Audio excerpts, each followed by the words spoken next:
The Civil Service Commission, Act 78 meeting for February 1st, 2021. The time is 12:32. The meeting was scheduled and posted for 12:30. I will call the roll and indicate that Commissioner Gannon, Commissioner Steele, and myself are present.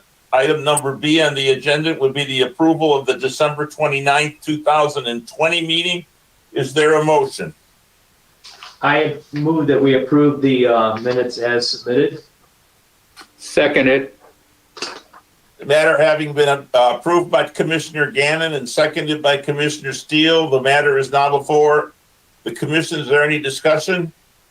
Hearing none, all those in favor signify by saying aye. Aye. My agenda reflects that there are no petitions and communications, that there are no reports, and that there are no new or old business items. Moving to item number F on the agenda, the appointment of the chair. Oh boy, you guys gonna do this to me again? Yes, I move that we reappoint Don McGinnis as president chair of the Civil Service Commission for another year. I second that completely. Good Lord. I have to thank everybody. You know, Aline once told me, I think she sent me a little note. I've been on this commission now, 35 years? Is that right, Aline? So I appreciate the confidence that everybody shows in me. The motion having been brought by Commissioner Cannon, seconded by Commissioner Steele. Is there any discussion? Hearing none, all those signify by saying aye. Aye. Motion will pass. I will be here for another year, hopefully, healthy and wealthy. Maybe just healthy. Item number 2 on the agenda is the approval of job qualifications and posting for the recruit of the police officer. Is there a resolution? I move that we accept the posting as attached to our minutes here. I'll second it. Having motion having been made by Commissioner Cannon, second by Commissioner Steele, the matter is before the commission. Were there any significant changes in this? I looked at it, read it. Is there anything, Aline, that's in here that's changed from the last posting? I'm going to defer to Jeanette for that question. Okay, Jeanette, I don't see you. Oh, there you are. Okay. I had to turn off my camera for a moment there because my network was jumping. So hopefully I'll be able to stay on through this explanation.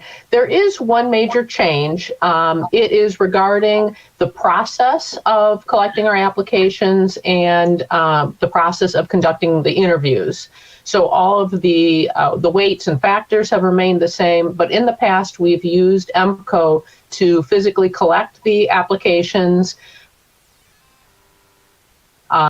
resources, and then they've coordinated and assembled the panels to do the oral interviews. So basically, we really don't have too much to do until the list is established, and then the police department takes over as we make offers and they do backgrounds. So this change is primarily because we've really moved into the modern times, and City of Troy Human Resources now has the ability to collect electronic applications, real electronic applications in a database, whereas we used to be collecting PDF versions of a paper application. So this has made us much more efficient, and that was one of the real advantages through EMCO, that they could do these electronic applications. So our candidates can now apply from a PC, from a tablet, from their phone, and that makes this process a lot better.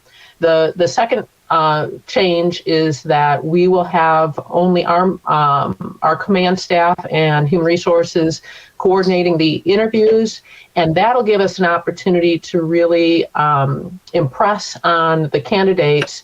They're interviewing for Troy, as well as every candidate is interviewing for other positions, most likely. And that gives us the opportunity to build a relationship, impress on them what's special about us. And that was something that was missing when we used the services from another entity. They were merely evaluating the candidates, not that two-way communication you can sometimes have in an interview where we're recruiting them as well as they're looking for us.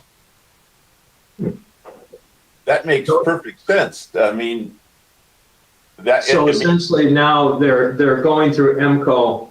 I'm having a slight technical difficulty there. They're going through MCO, but they're essentially more specifically, rather than just being ranked for officers for all agencies, they're being ranked or more specifically applying to Troy PD. So we always got a list of just the candidates interested in us, ranked per our Act 78 standards. Many of the other communities had a different standard. So we always got a list ourselves, but this will be, our panel members talking to them, really having the opportunity to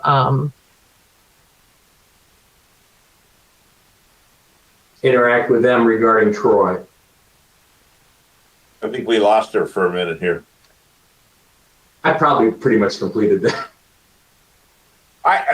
I read that, and that it seemed like that was a more logical way of doing it. It certainly, in the electronic age, it certainly is. Right. Okay. Any further discussion? Thank you, Jet. Thank you, Jeanette. We really appreciate it. You may have clicked off, but discussion having been made, the matter is before the commission. I'll take a vote. All those in favor signify by saying aye. Aye. Okay, the motion would pass. The list posting is approved. Number 3, the job qualifications for posting and battery it for recruitment to the fire staff lieutenant. Go ahead.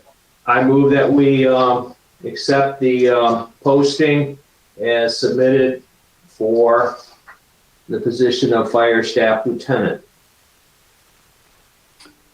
I agree with Dave. I will second that. Motion having been made by Commissioner Cannon, seconded by Commissioner Steele, the matter is now before the commission. Is there any discussion? Again, Jeanette, is there major changes in this posting? Well, I think you lost me there for a while because I lost all of you. So welcome back, or I'm glad to be back. Yes, there are some changes this time around for this posting because previously our entry-level position, or most recently, our entry-level position was called a fire staff technician. So in our last negotiations with the TFSOA, we concurrently reorganized the department and eliminated that technician position. So this lieutenant is now, again, the entry-level position as it was before we had created the technician position. So we're returning back to the organizational structure. We already returned back to the organizational structure of the department before that technician took place.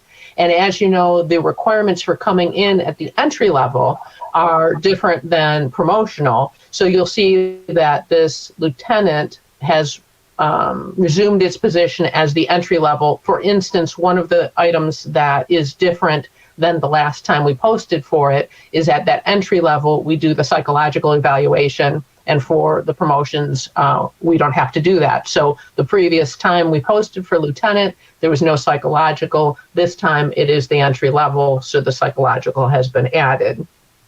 And you can see there's a few other changes. That is really the largest difference, other than some descriptors.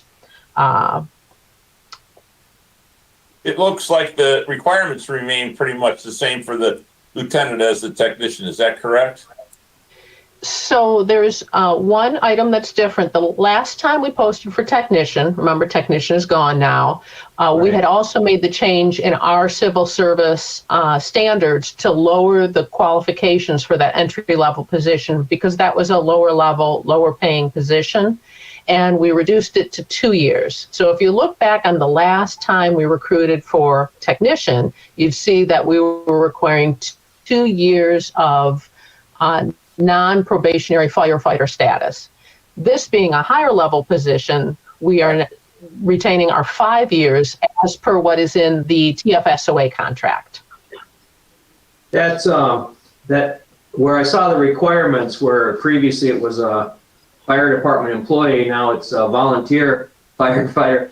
That fully explains it now. That I really didn't quite understand that at first. So now I get that. So basically now you can open it up to somebody that was a volunteer firefighter now with 5 years experience. Yes. Okay. I don't have anything else. Is there anybody else that has any questions or comments? Hearing none, all those in favor signify by saying aye. Aye. Aye. Record reflect the motion passes. I believe the next matter is the motion to adjourn. Well, public comment. Is there any public comment while we're here? Hearing none, is there a motion to adjourn? Move that we adjourn. Second, I'll second that. all those in favor signify by saying aye. Aye. Meeting is adjourned. Thank you, everyone, for your hard work, and particularly my fellow commissioners. All right. Thank you.